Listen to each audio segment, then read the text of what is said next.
Welcome to our 7th class on the Sermon on the Mount. As always, encourage you, grab your Bible, make sure you download the handout. There's additional information there that you'll want, and make sure you get that, and you can use it for discussing with the person you're with, or additional application things, and just a lot of information on there. So I encourage you to get a copy and download it, and you can have your own for that as well. We're going to be looking in Matthew chapter 5, verses 33 through 37. If you want to turn in your Bibles there, get ready, because I want us to jump into that. I do want to begin with a scenario that Randy Harris proposes, and he suggests that to his students often in his classes. And it has to do, he wants us to imagine that you are going to graduate, but you come to find out from the registrar you have to take one more class. You need an English Lit class in order to graduate. And so what he said in this scenario that he suggests, the only class available happens to be one that is during summer school. You've got a job already lined up. You're going to graduate. All you have to do is get this class done. In fact, you even have a fiance who's going to marry you. And life is golden for you in many ways. But you look on the schedule, and the only class that you can take in your schedule is it's an American Lit class. And so you sign up for it during the summer, and you spend some time reading books like the Scarlet Letter and Huckleberry Finn, even poetry. But the final assignment, which is a huge portion of the grade, happens to be reading the book Moby Dick. For those of you who have read Moby Dick, you realize this is a very dense, long, 544 pages. It's a story of whaling. And you're busy, you don't care much about whaling, and you don't find that much time to read it till it finally comes down to the final. And as you get to the final, you've done your homework. You've come, you thought, I really don't have time to read the book, but I'll watch both movies. I'll read the Cliff Notes. You hadn't done that yet, but you read the Cliff Notes, and so you got yourself ready for this. You sit down for the test, and this professor, maybe he just didn't want to read a bunch of papers. Maybe, who knows why. But the test consists of one question, and that question is very simple. Did you read all of Moby Dick? Yes or no? It's a pass-fail test. You're confronted with a decision. What do? If you say, yes, I read the book, you've lied. But you get to graduate. You get to have your girlfriend. She's going to stay with you because, she figures you're successful. You are going to go on to this lucrative job. Your life's going to be golden again. But if you say, no, I didn't read it, you fail. And then you got to go through another semester, and by then that job won't be available. And you can finish the story there. So what do? It's interesting how these ethics scenarios like this, when we start thinking about them, become very, very difficult. Randy suggested that when he's done this with numerous classes, and about 80% of the kids in his class, the young people in his class, say, I lie. And it's interesting, he says, how often they begin to justify it. It's like they all become lawyers. Well, I can justify it because I'm going to go on and read the book anyways in the summer. And so it's like yes, I read all the book, but I just hadn't got there yet. Well, that's not what you're signing there. He even thinks, 80% say yes, they would lie, but probably at least 10 or 15% more are lying about not lying. It's tough when we start talking about our integrity and about our word and keeping our word. The text we're going to be looking at today in Matthew chapter 5 really gets at that idea. It gets at this idea of keeping our word and being people who do what we say. When we talk about integrity, we're talking about really an attitude, a moral principle. We're talking about honesty, character, being truthful. It's more than just not telling lies. Integrity has to do with, what do I do when I'm under pressure? What do I do when things are difficult? And as we talk about true integrity, really, true integrity is all about not just what will I do when things are good for me, but what will I do when things are bad for me? How honest will I be? How will I react when under pressure? Because that shows your integrity. That shows the soundness of your character. And so as we get into this, look at this and be looking at the text and look for this concept of integrity, because I think it's latent with it. It is just filled with it, because integrity in many ways is a lot about what the Sermon on the Mount gets into. It gets into our character. N.T. Wright, as he comments on this section, and I think it's really kind of interesting, he lumps this more with the marriage section we talked about last week. Whereas this section, it kind of overlaps. And it is interesting how so much of the text does overlap, because integrity is really what it's all about. Now, the words we use, the things we say, they really get into a lot of different things too. And as we're going to see in this text.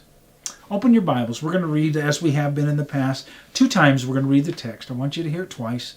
We're going to read from the New International Version first, and then the Message first. This week we only have just a few verses, so it's rather short. The New International Version first. Matthew 5:33 through 37. Again, you have heard it was said to the people long ago, do not break your oath, but fulfill to the Lord the vows you have made. But I tell you, don't swear at all, either by heaven, for it's God's throne, or by earth, for it's his footstool, or by Jerusalem, for it's the city of the great king. And don't swear by your head, for you can't even make one hair white or black. All you need to say is simply yes or no. Anything else comes from the evil one. Again, in Matthew chapter 5, verse 33 through 37, this is time from the Message. Don't say anything you don't mean. This counsel is embedded deeply in our traditions. You can only make things worse when you lie down a smokescreen of pious talk, saying, I'll pray for you, and never doing it, or saying, God be with you, and not meaning it. You don't make your words true by embellishing them with religious lace. It makes your speech sound more religious. In making your speech sound more religious, it becomes less true. Just say yes or no. When you manipulate words to get your way, you go wrong. Notice the pattern there that we see. We've talked about in the text already how there's these triads in the text. Remember what a triad is? A triad has to do with traditional righteousness, a sinful pattern, and a transforming initiative. In this text, though, we see these 3 factors here. And notice how that works out. First off, we see, you shall not swear falsely. Swearing by anything involves you in a false claim. That's that sinful pattern that people were swearing by all kinds of different things. They were told to keep their word, but what did they do? Well, they start making all these claims. But the transformative initiative, that's what changes us, is let your yes be yes and your no, no. You see, like modern times, people were looking for ways out. They didn't want to keep their word sometimes, and they knew, if I can just tell people, if I can just get people to do what I say, they could tell these half-truths, and I'm telling the truth. I'm being honest, aren't I? Well, if I swear by my hair, or I swear by the temple, or I swear by these, and then this or this happens, guess what? Oh, maybe I don't. And they're looking for ways out instead of being a person who says something and means it and does it.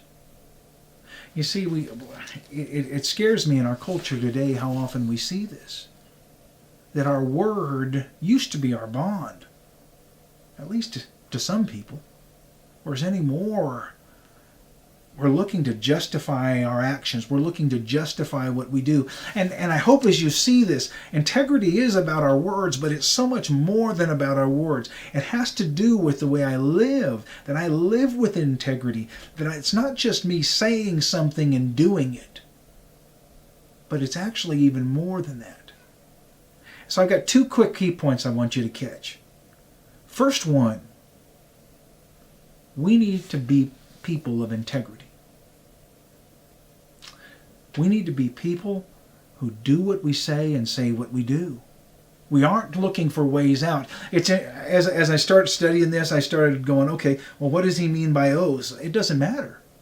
The key point to all this isn't what does he mean by oaths. What the key point is that we do what we say. All of a sudden, I can get wrapped up in these words and forget, where is my heart in all this? How am I doing what I say and keeping what I intend to say? We need to be people of integrity. This isn't to say that there aren't times when we don't break our word. I understand that. I remember my daughter one time, one of my daughters was brokenhearted when we promised her we would go to the zoo. And something came up and we couldn't go to the zoo. You lied to me. You guys have been there, haven't you? Yeah, sometimes we don't get to do what we say. But what's interesting is how do we respond when we don't keep our word? I apologized to my daughter over and over again. Of course, she held that well above my head for a long time. Yeah, I don't know, Dad. But at the same time, I can control me. I be a man of integrity. I'm a person who does what I say and mean it. But we need to be people like that. That Christians should be known as people who do what they say. That people who aren't looking to trick you into doing things, that we aren't trying to manipulate people, that we're honest in the way we deal with them. And this gets into what we say we're going to do. This gets into the way we treat people. This gets into our business practice. It gets into my wife. You think back to the way we look at each other.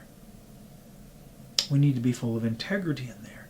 The way we treat each other with integrity, not to use one another, but to love one another.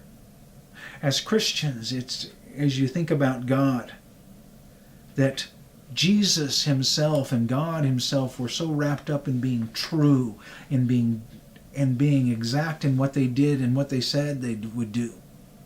They weren't looking for ways out.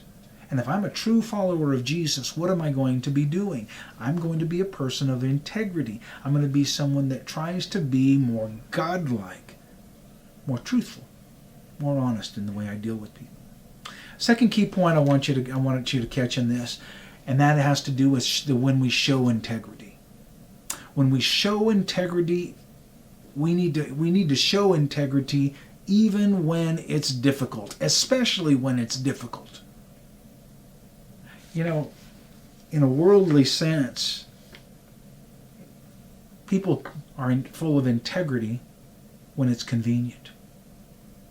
But if we're truly followers of God, when it gets difficult, how do I act? Am I honest? When it's going to cost me, when it's going to make a difference. You think back to that scenario in the school. Am I going to be a liar? I made a mistake. I should pay the consequences and learn. I should be a person who does what I say and say what I do.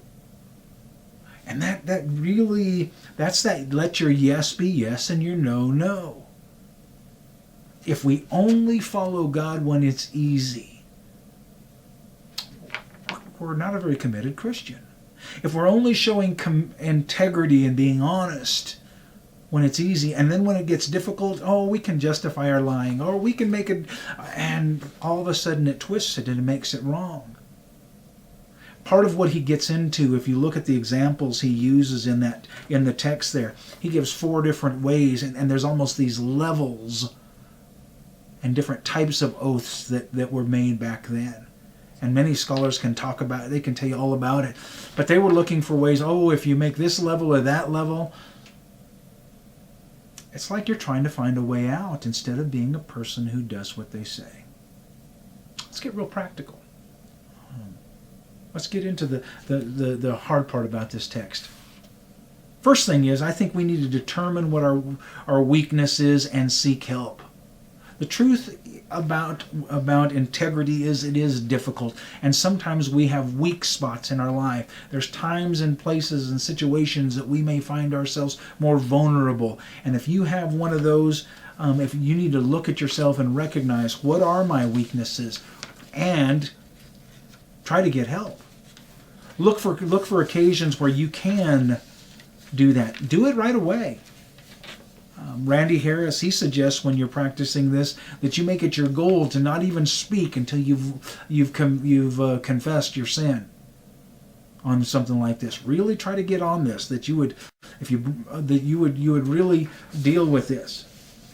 The second one on here, the way of getting practical. If you break your word, admit it as soon as possible. Go share it with someone. Deal with it. Accountability is such a powerful thing. And sometimes we can make it by ourselves, but so often we need other people's help. And there is a reason why there's so many verses in the Bible that talk about one another, love one another, serve one another, admonish one another. And there's a whole list of them in there. But we need one another. Deal with this right away. And especially if your integrity is struggling. Really hammer yourself on this. But be honest. And deal with it. Third thing, maybe not. In other words, and by maybe not, I'm suggesting we avoid using maybe. Don't use the word maybe. Let your yes be yes and your no, no. Try not to use maybe. Many times when we use the word maybe, it's not because we can't decide, it's because we don't want to be honest. Oh, are we going to go get ice cream? Maybe. And that may be an honest answer, but either give a yes or a no. I can't decide right now would be an honest answer. Your actions will depend on your behavior, whether we'll get ice cream or not. That's an honest answer. Maybe leaves things vague.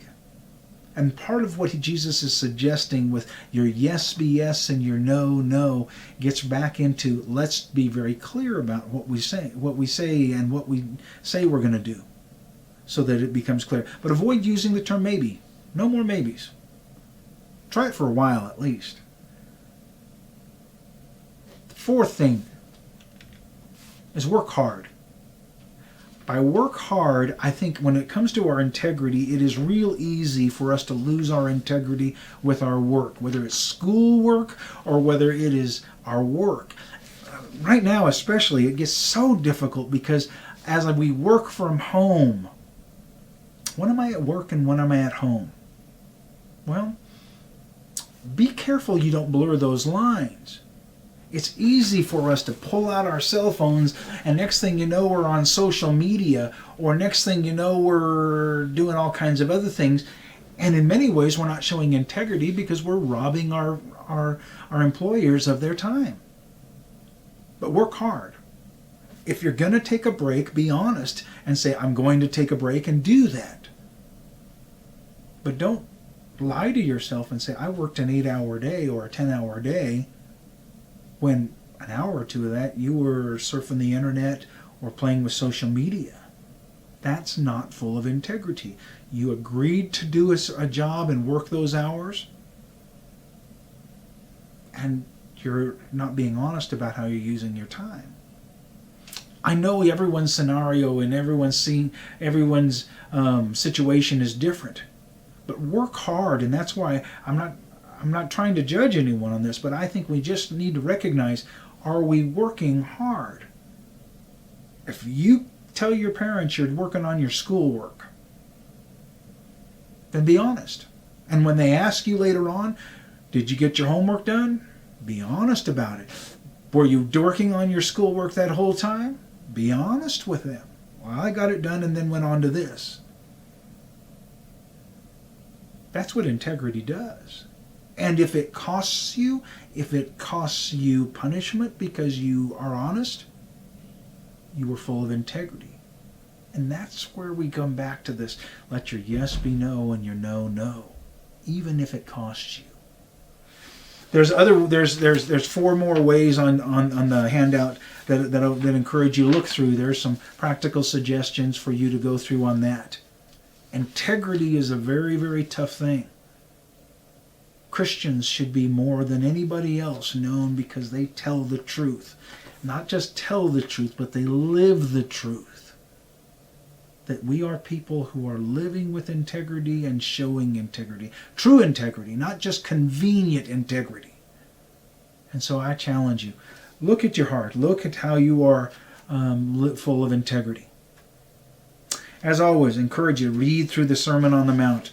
Read through it over and over again. No matter how many times I read through the Sermon on the Mount, every time I read it, I get something new out of it. I gain from it. And so, encourage you, read Matthew 5, 6, and 7 this next week, at least a couple of times out loud. Spend some time camped out and thinking about your integrity as well. How are you doing? Are you being honest? If you didn't get the handouts for some reason, you're always welcome to email me, call me. I'll be glad to send the note to you, the notes for this to you, so you can have it. But I hope this next week is filled with integrity for you. That you can be honest with those around you. You can be honest with God and grow in your truthfulness and your integrity. Thank you. Next week, we will be looking at the next couple of sections, a next section of Matthew 5, verses 38 through 48, where he talks about an eye for an eye and a tooth for a tooth, and as well as loving your enemies. So if you want to read ahead a little bit, start chewing on that, you're welcome to do that as well. Have a great week. I pray that God blesses you and that you have that just life goes well for you. Thank you for joining us. Have a good one.